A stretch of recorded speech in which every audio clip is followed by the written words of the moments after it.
अभिवादन स्वीकार कीजिए ब्रजेश मिश्रा का। और आप देखना शुरू कर चुके हैं द डिबेट। बहनों भाइयों, इस वक्त क्या सबसे बड़ा मुद्दा क्या है? 2000 की नोट। संकट में है ये नोट और अगले 4 महीने के भीतर ये नोट की अकाल मृत्यु होने जा रही है। तो क्या होगा जिनके पास 2-2000 की नोट हैं? और ये हर कुछ वक्त के बाद की नोटबंदी और ये नोट नहीं चलेगी के स्टेटमेंट लोगों में नोट के प्रति क्या विश्वास अर्जित कर रहे हैं? अर्थव्यवस्था के प्रति कोई उत्साह अर्जित कर रहे हैं अथवा नहीं? क्या मामला है? और कल का दिन बहुत महत्वपूर्ण है बहनों भाइयों। कल से यानी 23 मई से, मंगलवार से सुबह 10 बजे से बैंकों में 2000 के नोट की वापसी शुरू होगी। एक्सचेंज शुरू होगा, जमा भी कराया जा सकता है। हम इस अगले 1 घंटे चर्चा करेंगे कि ये जो नोटबंदी हुई है 2000 की, इससे क्या इम्पैक्ट सोसाइटी पे, अर्थव्यवस्था पे, गरीब, आम और ख़ास लोगों पर क्या फ़र्क पड़ने जा रहा है। आज की परिचर्चा का मुख्य केंद्र बिंदु यही है। बहनों भाइयों, एक और नोटबंदी, ये नोटबंदी 2000 के नोट की है। जब 8 नवंबर 2016 को पहली नोटबंदी आई थी, तब 1000 के नोट बंद कर दिए गए थे, ये कहते हुए कि ये काला धन को बढ़ावा देता है, अर्थव्यवस्था को प्रभावित करता है, आतंकवाद को प्रोत्साहित करता है और काले धन को बड़े पैमाने पर जमा करता है। लेकिन इसके फ़ौरन बाद जैसी वो नोटबंदी हुई, 2000 के नोट उसी वक्त लॉन्च कर दिए गए थे। तब लोगों के मन में ये प्रश्न था कि 1000 का नोट बंद करके 2000 का नोट लाने में क्या फ़ायदे हैं?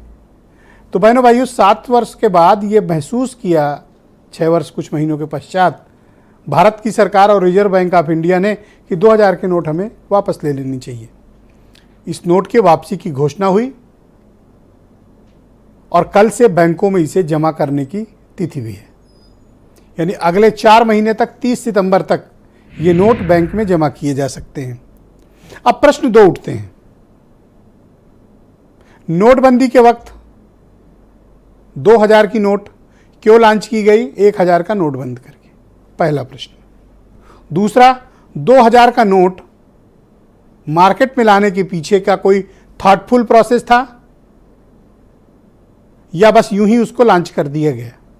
तीसरा, जब मार्केट में 2018 में करेंसी सर्कुलेशन पीक पर था, तब 6,92,000 करोड़, 6.92 लाख करोड़ की 2000 की नोट थी।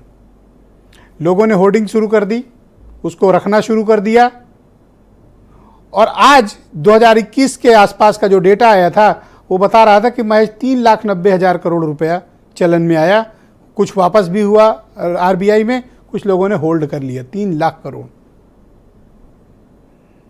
यानी जो मूल मकसद था काला धन रोकने का, 1000 की नोट को बंद करने का, वो मकसद प्रभावित हुआ। लाभ क्या हुआ? गरीब आदमी को इससे क्या फर्क पड़ा? अमीर को क्या फर्क पड़ेगा? आम आदमी को क्या फर्क पड़ने वाला है और खास आदमी को क्या पड़ने वाला है? बहन भाइयों, कल एक चर्चा थी और कल एक खबर भी थी।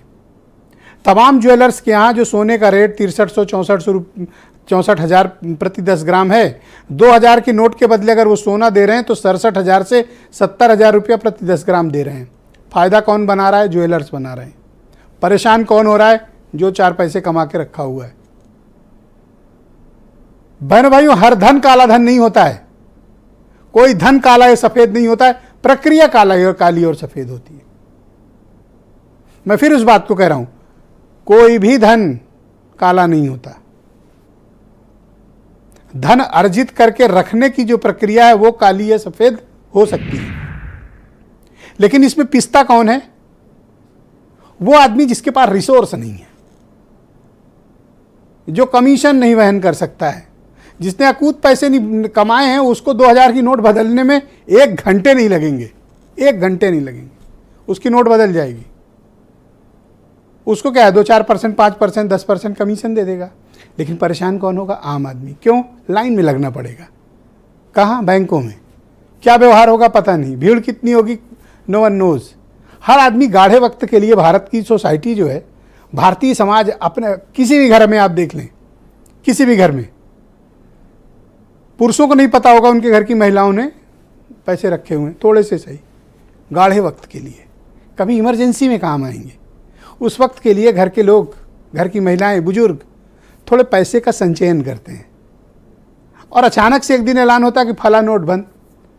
अब वो बेचारे परेशान। मैं फिर कहता हूँ, अमीर आदमी को ना पहले दिक्कत हुई थी पहली नोटबंदी में, ना अमीर आदमी को इसमें कोई दिक्कत होगी। इसमें कौन पीसेगा? निम्न मध्यम वर्ग, गरीब तबका, मध्यम वर्ग, जो जाके लाइनों में लगेगा, हाथ जोड़ेगा सबके, भैया नोट बदलवा दो। कितनी हैं? 50 हैं, 25 हैं, 100 नोट हैं, बदलवा दो। मारा मारा फिरेगा। अब ये भी गारंटी नहीं, अब बदलवाने गए, अब खैर आज सर्कुलर आया कि कोई आइडेंटिटी प्रूफ नहीं मांगा जाएगा, लेकिन अगर मांग लिया गया तो, पता चल गया तो, पीछे से एक नोटिस टैक्स वालों की आ गई, अब उसका जवाब दीजिए। तो लॉन्च करते वक्त के फायदे और अभी के फायदों पर चर्चा खुली होनी चाहिए कि इससे लाभ किसको हुआ। जो रिसोर्सफुल है, क्या उसके नोट नहीं बदलेंगे? उसके नोट घर बैठे बदलेंगे। आप तड़प के रह जाएंगे, 42-44 डिग्री में लाइनों में लगेंगे, अमीर आदमी के घर से पैसा उठेगा, घर पे आएगा। क्या करना है उसको? कमीशन ही तो देना है, दे देगा, आपसे फिर कमा लेगा। तो इस प्रक्रिया से सफर कौन करता है? गरीब, आम व्यापारी, स्ट्रीट वेंडर्स, ठेला मोहल्ले वाले, छोटे छोटे व्यापारी। कैश में लेन देन के तमाम व्यापार हैं हमारे देश में। कैश में लेन देन में, वहाँ डिजिटल व्यवस्था ही नहीं हो सकती, कैश का व्यापार होता है, लोग पैसे देते हैं, खरीदते हैं। वो कहाँ जाएंगे? और दूसरी जो सबसे गलत बात है, लीगल टेंडर होने के बावजूद इस वक्त कोई भी पेट्रोल पंपों वगैरह को छोड़ दें या 2-4 जगहों को छोड़ दें, 2000 की नोट लोग लेना बंद कर दिए हैं अपने ही देश में। जी हाँ, अपने ही देश पे कानूनी रूप से वैधता के बावजूद 2000 की नोट लेने से लोग इनकार कर रहे हैं। बताइए, एक व्यक्ति के खिलाफ कार्रवाई हुई हो, एक कंपनी के खिलाफ कार्रवाई हुई हो, एक दुकानदार के खिलाफ कार्रवाई हुई हो? नहीं हुई। हम उस देश में हैं जहां अपने देश की ही नोट ले जाने पर वो चल नहीं रही है। इससे ज्यादा दुखद बात क्या हो सकती है? लोग उस नोट को अस्वीकार कर रहे हैं। करें भी क्यों ना, उनके मन में भी फियर है कि भैया लेकर रख लिए, या ग्राहक को सामान दे के पैसे रख लिए, आगे गारंटी नहीं कि बैंक वाला क्या व्यवहार करे। हर 2 घंटे 4 घंटे में एक नया सर्कुलर, लोग परेशान हैं। और इन परेशानियों का वित्त मंत्री को भी चाहिए कि सामने आकर एक स्पष्टीकरण दें।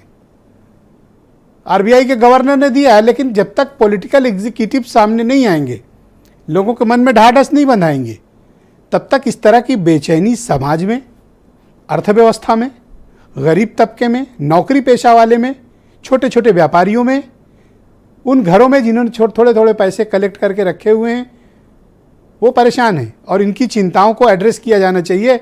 और मुझे फिक्र है कि कल 10 बजे जब बैंकों में लाइनें लगेंगी तो उन्हें हैंडल कैसे किया जाएगा, वो भी तब जब उत्तर भारत में ज़बरदस्त गर्मी पड़ रही है, पारा 43-44 डिग्री में जा रहा है, बाहर निकलना दूभर है। वैसे में कल से लाइन लगेगी, ये दुखद बात है।